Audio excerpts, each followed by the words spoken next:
Okay. We're going to start on the exterior. We'll start with the roof. That is an architectural shingle roof. Okay. It's a 25-year roof. So basically, it's right there at midlife. Realistically, you'll probably get about another 10 years out of that roof because down here in Florida, you rarely ever make the whole life of a roof. Right. Because the rain, the heat, and the sun, it just beats the crap out of them. So basically, we're right there at halfway point, a little bit past it, okay? Okay. The lower part of construction is block. The upper half is frame with stucco, all right? Okay.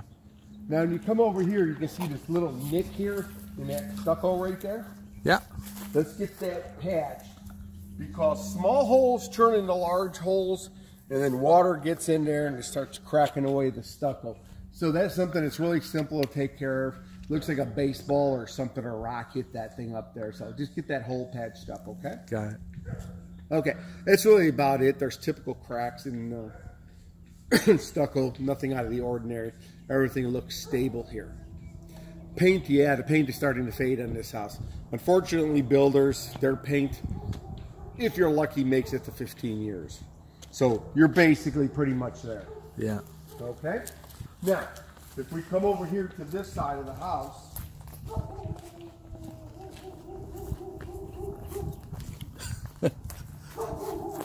It's the neighbor's dog. yeah. He's protecting. Okay. There's the main water shutoff. Right. Right there. Right over there is the main service disconnect for all the electrical to the entire house.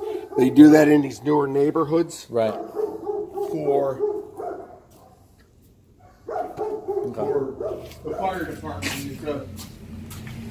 Thing they've been doing now for about the last 20 years. That's why it's under the exterior. Okay. All righty.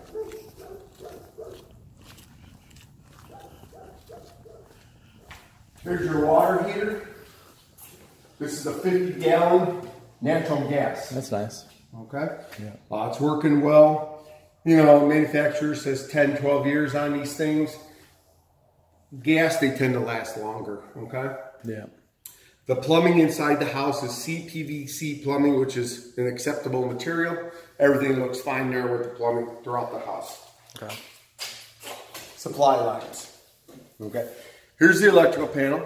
You can see right here we have some arc faults in here. These are for the bedrooms because we plug in a lot of stuff nowadays. And everything is working correctly. So if for some reason you don't have any power in a room after a storm or something, because they like to trip from that, just reset it like that and you're good to go again. Okay? So this is a good panel, square D panel, nothing wrong with it. Okay. While we're standing out here in the garage, okay, just something right along here. You can see this on the floor. It doesn't quite look right to me here. It looks like we actually have water coming through here. Yeah. And you see some staining here. At first I thought it was from the open window. But the more I look at it, I don't think so. Because you can see the dirt pattern and almost like a flow pattern. It doesn't appear that it was the water heater doing this at one time. Could have had something overflow. Because right on the other side of this wall is the laundry room. Okay. All right. But other than that, inside the garage, the opener and the bars, everything's in good condition out here. Okay. All right. Now, that is a gas furnace. Okay. Which I'm calling unit number 1. Everything is working just fine in there. It looks good, looks healthy. So keep an eye on it. You know, get your annual tune-up on the thing. And this is for the lower level. Okay. Okay. Let's go inside the house.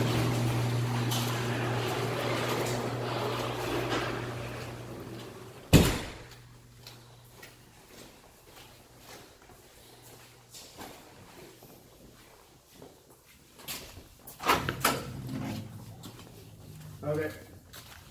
Now back here, this is the AC unit with that unit we just discussed in the garage, okay? Right. So this is straight air conditioning, and then you have a gas furnace. Okay. This one over here, which is for the upper level, that is a heat pump. So it's either heat or air conditioning in the same unit, okay? I ran it into heat mode today because when I got here it was 62 degrees, below 65. All right, everything is working on the unit fine. Both of these units are 13 years old. But you can see this one has a lot of damage to the fins. And you can especially see it on this side. Be careful, there's a wasp nest over here. You can see all the damage. What causes that? I'm kind of looking at they had a small dog. Yeah, you think so? I've seen it before. Dogs peeing on it. Oh, so the acid of the urine? Yes, it could be that, or it could be that it's just, you know, because you look at the other unit, same age, you don't see the same problem. Right. But it also has a screen over it, too. Why? I don't know. But that's just really eating away these fins, and there's no way to fix that. What do the fins do? They're for coolant. It works like a radiator, like in your car. Okay. Okay? It displaces heat or cold, whichever way it's running. Right. Okay. Here's the back patio. You can see the door has some slight damage to it. Auto close is missing on it. Right. Okay. Let's go in. We'll go upstairs and look at the other air handler.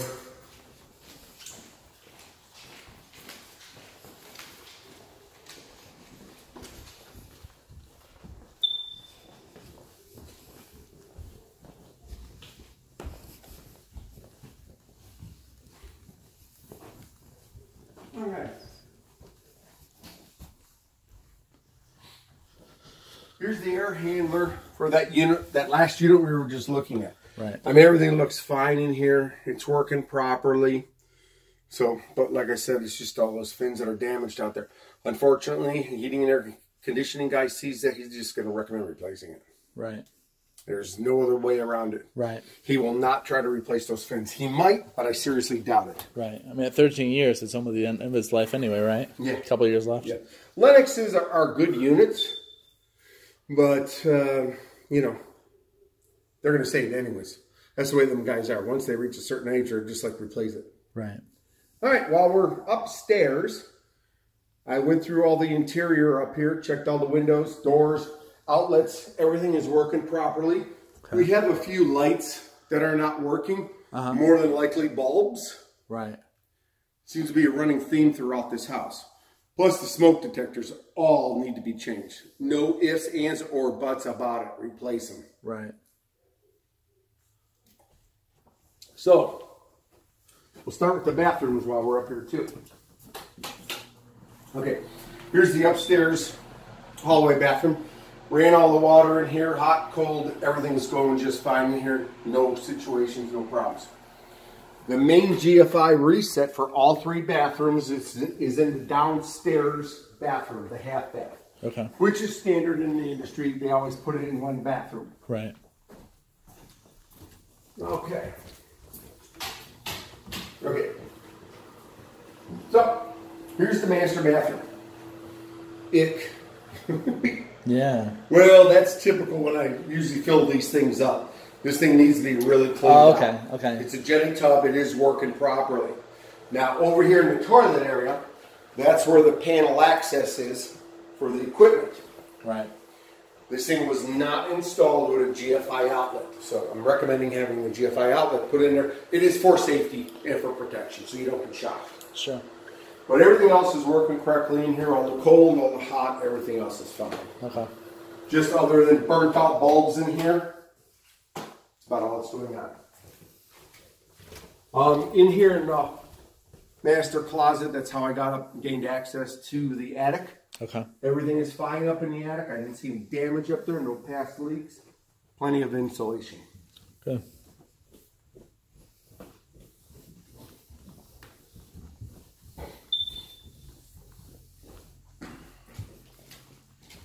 Okay. Here's the half bath. The exhaust fan is not working. And there's where the GFI reset is for all three bathrooms. Okay. Okay. There's the laundry room. You have the option here of both gas or electric, whichever they want to use. The old owner was using the electric here because this thing looks like it's been capped from day one. Yeah. Doesn't ever look like it's been changed. Right. All right.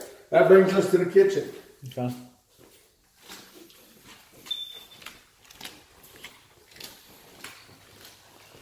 Okay, refrigerator is unplugged. So, and anyways, I don't inspect refrigerators because of the fact of food. People leave food in these things and bacteria grows in them. Okay. But other than that, we went through the entire kitchen here. Everything is working fine. The appliances are older. But the dishwasher, the bearing in there is going. It's making a lot of noise. So once they start making a lot of noise like that, their life is limited. So basically, realistically, you're looking at probably a new appliance package here. Right. Because it's just reaching that age. You know, once an appliance gets around 10 years old, whatever you get after that, you know, right. Be happy. So I'm just going to open this one up so it shuts off. Okay? Okay, that brings us to the interior and the downstairs level. Now, the one thing I noticed about the flooring, this is bamboo flooring. I do not believe that this is the original flooring throughout this lower level. We have a lot of visual staining on the flooring. Over here in the dining room, you can see it all along this wall here. Now, there could be two reasons for this going on. At first, I thought it might be the windows. But usually when the windows are left open, or they are leaking at the windows, you'll see drywall damage. I put my moisture meter on there and I wasn't picking up anything in the walls. I put it down on the floor and it's pegging it out at 100%. So, the only thing that's over in this area is sprinklers on the exterior of the building. Plus, the second, this being a two-story building, we have a deep trough over here because we don't have gutters on the house. So basically, every time it rains, it's making like a little river alongside the house, which fills up with water, Right. sits there, soaks down in the ground, and could be coming back up. And there's a possibility they never put a moisture barrier underneath this flooring. If they put this straight down on the concrete, that could be accounting for a lot of that. Plus all the water accumulating out there from the sprinkler system and from not having gutters on the house. So he plans to rip up all this flooring. So he does that, and he puts a proper barrier on the floor. Well, if he puts a ceramic down, he doesn't need anything down. Okay. But if he puts wood flooring down, or if he puts laminate down, you always put a moisture barrier down. Okay. And if he does that, it possibly could fix it. And then fix the sprinkler system, and then put gutters. Okay. So the water is not constantly on the outside like that. Exactly. Right. Now, this one you can see there's a lot of water accumulating here because there's a deep, dark stain here. Right. Also, we got a straight line going on here, which to me is leading me right over to the central stack from the second floor. This is the waistline, and then the kitchen joins in there, and then it runs out here, turns the corner, and goes towards the street. Right. Because there are two cleanouts over here, both on this wall. Okay. Mm-hmm. There's a possibility that this waistline is leaking because of this straight line. The only way to know for sure is to have a plumber come here and drop down a camera scope. It's about $200. My company offers it. I'm not trying to sell this because I make zero off of it. I get nothing. Right. Okay? Right. Basically, the plumbers get all the money. It is $200 even if you hire another plumber. But it is something I recommend. Yeah. Because you got to know what's causing this deep staining here. And then what we saw in the garage, is that something going on with that? You think they're related? They could be. Yeah. That's what I would do. Okay. And, you know, you being the client, you're in my best interest. So that's why I'm suggesting that to you. Right. Okay? Now, one last thing. Sure. Unless you had anything else to add. We did notice this stain here, and you think it's from an upstairs. That is where the master bathroom is, right above our heads, right here. Okay. Could be. I don't see a lot of staining going on there. No. It's a small amount. Could it have been an issue with one of the drain lines up there at one time? Bathtub overflowing. Right. Sink overflowing. Because I didn't see a lot of damage up there anywhere under the sinks. Shower pan looked solid. The only thing that's there is the jetted tub. I looked underneath there through the equipment access hole. I didn't see any moisture underneath or no past leaking. Okay. So if it's coming from anywhere, I would say the shower. Okay. And it looks dry. It looks like it's old. Yes. And it has nothing to do with this flooring issue. Nope. Okay. Nope. Because that main stack I'm talking about comes down probably here, right, or somewhere behind these cabinet walls, and then it goes that direction. And you're saying that stack is the sewage line from the upstairs and the down, and then exiting the house. Ties into it. And it exits the house. Okay. Yeah. So it could be that there's some sort of damage over there. Okay. Or it could be leaking. And the only way to find out is they drop a camera down there. Right. And I'm not capable of doing that. So you recommend do the plumbing test, see what the results are, and after that, it's probably maybe a sprinkler or something outside that's maybe penetrating. No gutters. And no gutters that's penetrating. It's causing that trough. Right. When those sprinklers run, when it rains, right, it's a tremendous amount of water going down on the ground and nowhere to go. Okay. I mean, I fixed a friend of mine's house. Well, his business, he's a jeweler, and he's got a little house as a business there. Mm-hmm. And he kept going, and it always smells like mold and mildew in where the garage used to be, and they enclosed it. Right. And I came there and took one look. The gutter dumps right in front of the window. Yeah. And it just sits there and collects, and it's just coming wicking right up through there. So okay, that's what I would do. But I would still get that plumber out here to check that sewer line out. Yeah. Because if I didn't see that straight line, right, I wouldn't be thinking that, because that looks like a straight line to me. Right. So I would say, yeah. So these stains is different than that. That you think is a window, but this you're saying that over there I think is sprinklers and the roof. Yes. It's collecting right there, and then it's coming from underneath. Right. Whereas this looks like another different type of problem. Right. And I'm hoping I'm wrong. Right.